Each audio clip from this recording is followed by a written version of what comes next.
भक्तों हर हर महादेव। आइए रामायण पाठ्यक्रम में चौपाइयों का गायन करें, उनका भावार्थ समझें। पिछले भाग में हमने गाया कि निषाद राज्य प्रभु श्री रामचंद्र को छोड़कर वापस लौटते हैं, तो यहाँ देखते हैं कि जब सुमंत उन्हें देखते हैं कि साथ में माता जानकी और श्री रघुवर उनके साथ में नहीं आए हैं, तो वह देखकर व्याकुल हो जाते हैं और निषाद राज उन्हें वापस अयोध्यापुरी जाने के लिए कहते हैं, पर उनसे रथ नहीं हाँका जाता है और घोड़ों की दशा यह है कि वो चलने लायक नहीं हैं। तब निषाद राजगुरु ने अपने 4 सेवकों को सुमंत के साथ में दिया और जंगल के पशुओं को रथ में जोत दिया, क्योंकि घोड़ों की दशा वह चलने लायक नहीं थी। तो आइए आगे के प्रसंग का गायन करें और उनका भावार्थ समझें। गुह सारथी फिर पहुँचाई, बिरहु बिसादु बरनी नहीं जाई। चले अवध ले रथ ही निषादा, हो ही छन मगन विषादा। सोच सुमंत बिकल दुख दीना, धिग जीवन रघुबीर विहीना। रहहिन अंतहु अधम शरीरो, जनु न लहेऊ बिछरत रघुबीरो। निषाद राज गुह सारथी को पहुंचाकर विदा करके लौटा, तो उसके विरह और दुख का वर्णन नहीं किया जा सकता है। वे चारों निषाद रथ लेकर अवध की ओर चले और वे भी क्षण क्षण विषाद में डूब जाते। जब वह सुमंत जी के दुख को देखते तो वो भी दुखी हो जाते। व्याकुल और दुख से दीन सुमंत जी सोचते कि वे रघुवीर के बिना जीने का धिक्कार है। आखिर यह धम शरीर रहेगा तो ही अभी श्री रामचंद्र जी के बिछोड़ने पर यह छूट क्यों नहीं जाता है। इस प्रकार सुमंत जी बार बार विषाद कर रहे हैं। भय अजस अघ भाजन प्राणा, कवन हेतु नहीं करत बयाना। अह मंद मनु अवसर चूका, अजहु न हृदय होत दुई टूका। सुमंत विषाद करते हैं कि एक दिन इस शरीर को छूट ही जाना है, तो आज यह प्रभु श्री रामचंद्र जी के विरह में क्यों नहीं छूट जाता है। इसे अजस का भाजन, अपयस का भाजन होना है। इसीलिए यह जो प्राण है वह शरीर से प्रयाण नहीं कर रहे हैं और यह अवसर क्यों चूक रहा है। मेरा हृदय खंड खंड क्यों नहीं हो जाता है, यो 2 टुकड़ों में क्यों नहीं हो जाता है। मीजहि हाथ सिर धुनि पछिताई, मनहु कृपन धन राशि गवाई।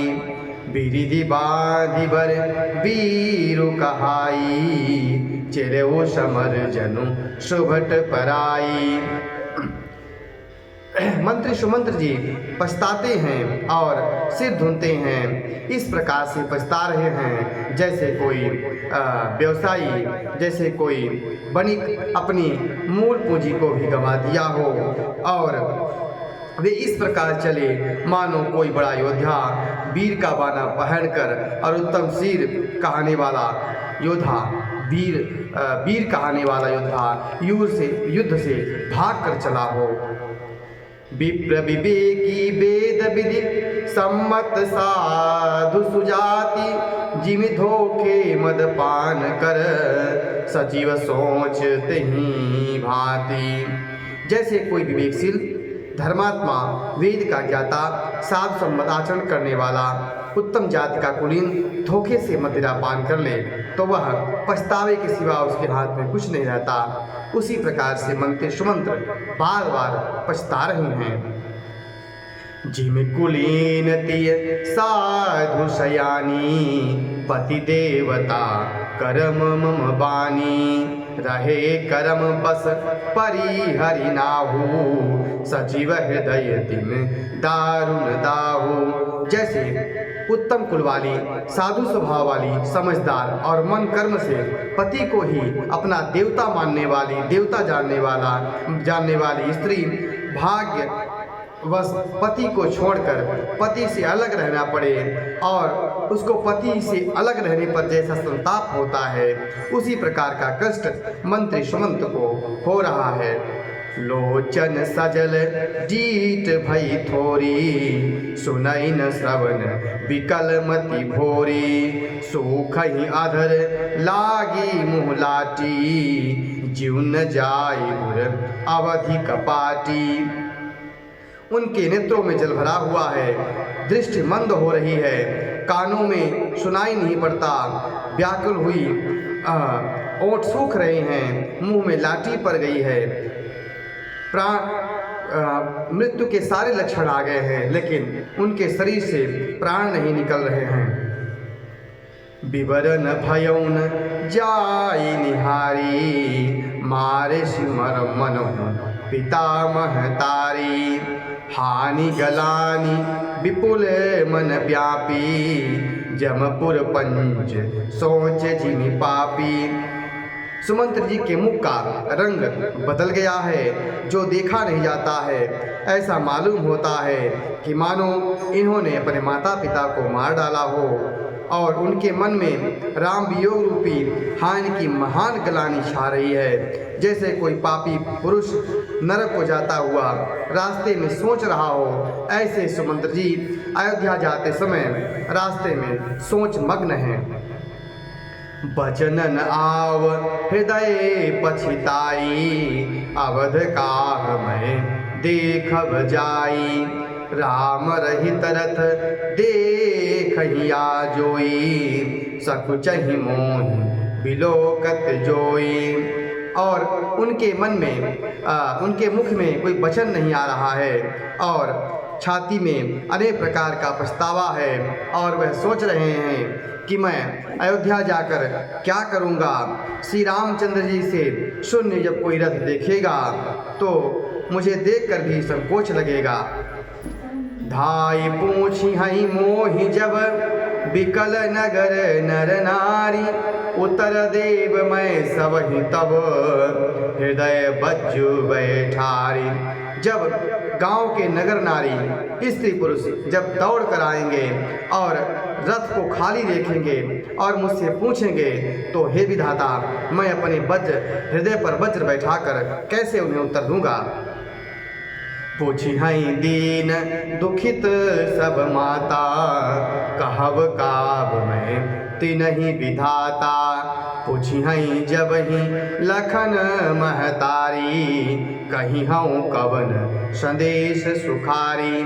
जब दीन दुखी माताएं आकर मुझसे पूछेंगी तब हे विधाता मैं उन्हें क्या कहूँगा। जब लक्ष्मण जी की माता आकर मुझसे पूछेंगी तब उन्हें मुझे क्या सुख भरा संदेश दूंगा। राम जननी जब आई ही धाई, सुमिरी बच्चु जिमि धेनु लेवाई। पूछत उतर देव मैं तेहि, गे बनु राम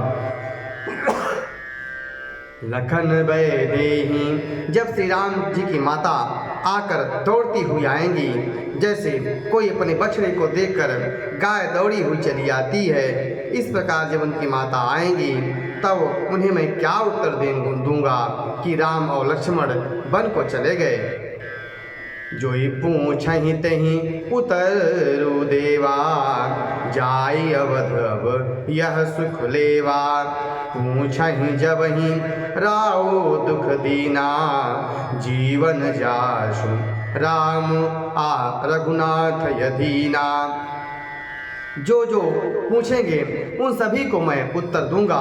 अब मुझे यही सुख अवध में जाकर लेना है। जब दीन दुखी राजा मुझसे पूछेंगे जिनका जीवन ही राम के अधीन है तो मैं उन्हें क्या जवाब दूंगा।